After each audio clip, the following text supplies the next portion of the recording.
हटवण्यासाठी विश्व हिंदू परिषद आणि बजरंग दलाकडून सोमवारी करण्यात आलेल्या आंदोलनाचे नागपूरमध्ये हिंसक पडसाद उमटलेत।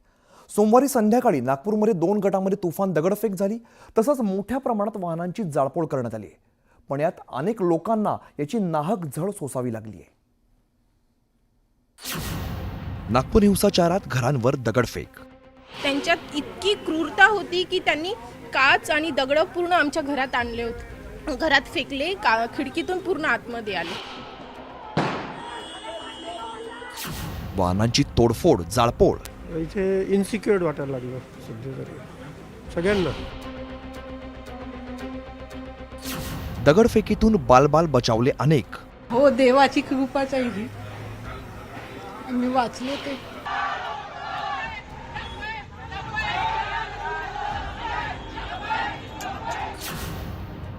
नुकसानाला जबाबदार कोण? ये अगर हमारी दुकान को लेके हम तो पैसे कमाने के लिए बैठे ना, हमने थोड़ी ना उनकी एक दुकान को कुछ किया है।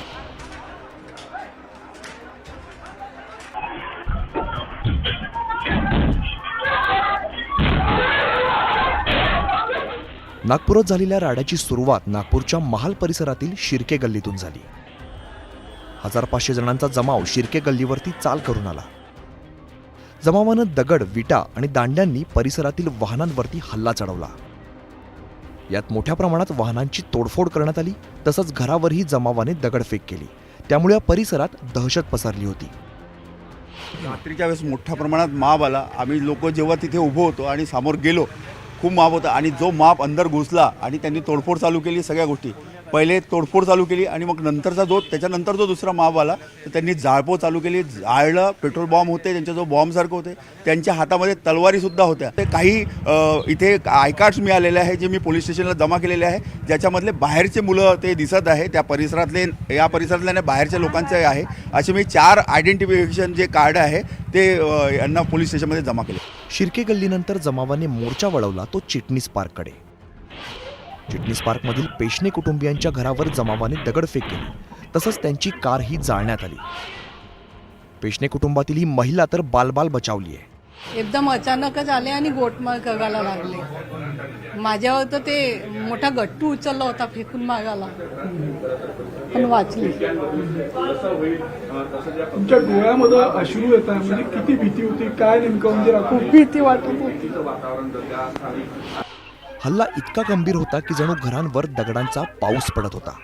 मदतीला आलेल्या पोलिसांना लोकांच्या घरात आश्रय घ्यावा लागला। घरी आलो, घरून आल्यावर माझ्यावर दगडफेक झाली। 4-5 पोलीसवाले माझ्या घरी येऊन लपले। दोन लेडीज कॉन्स्टेबल माझ्याकडे 2 तास लपून राहिले।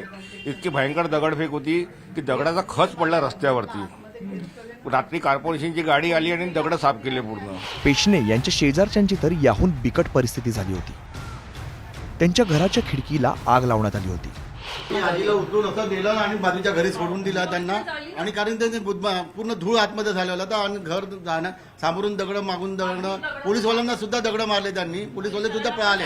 शिर्के गल्ली चिटणीस पार्क नंतर नागपूरच्या हंसापुरी भागातही मोठ्या प्रमाणात जाळपोळ करण्यात आली। या परिसरात जवळपास 19 वाहनं जाळण्यात आली।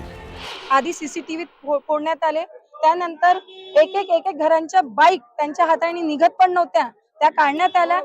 पाईप कापण्यात आले, ते जे पेट्रोलचे पाईप असते त्याला आग लावण्यात आली, चिंदी काढण्यात आली, त्या चिंध्यांना आग लावण्यात आली। मग एक बाईक, अशा 19 बाईक त्यांनी रस्त्यावरती जाळल्या आणि एक 4 व्हीलर जाळली। पहले हम घर का दरवाजा खोल के देखे कि क्या है, तो 250-300 लोग, मतलब पहले पत्थर इधर मार रहे उधर मार रहे, हमारे एक मेरे सर पे लगा ना पत्थर। हंसापुरीत दोन्ही जमावांकडून जोरदार दगडफेक आणि जाळपोळ करण्यात आली, त्यामुळे दोन्ही समुदायाचं मोठं नुकसान झालंय। इधर से स्टोन पेल्टिंग हो रहा था और इधर से भी स्टोन पेल्टिंग हो रहा था। अब हम लोग इधर घर में थे, घर के अंदर ही बंद थे खुद ही, तो जो भी लोग मतलब आए थे वो सब बाहर से आए हुए लोग, इस एरिया से बाहर के लोग थे वो पूरे, जो आकर इधर स्टोन पेल्टिंग कर रहे थे और उधर से भी स्टोन पेल्टिंग हो रहा था। तो इधर के हमारे एरिया की पूरी गाड़ी वगैरह सब फोड़ दिए। वो सब मुंह में नकाब बांध के आए हुए थे और सब अपनी तैयारी से आए हुए थे। पत्थर, पेट्रोल की बोतलें हाथ में, लाठियाँ, डंडे, सब गाड़ियाँ, आप चलो आगे तक मैं दिखाता हूँ, सब गाड़ियाँ तोड़े गए हैं। जो हमारे मुस्लिम भाइयों की गाड़ी थी वो भी तोड़े, जो हमारे हिंदू भाइयों की गाड़ी थी वो भी तोड़े। दोनों बाजू से पत्थरबाजी हुई। इधर साइड से जो मजमा आया था वो पूरा एक प्री प्लानिंग के तहत काम हुआ है। भैया हमारा गैरेज है।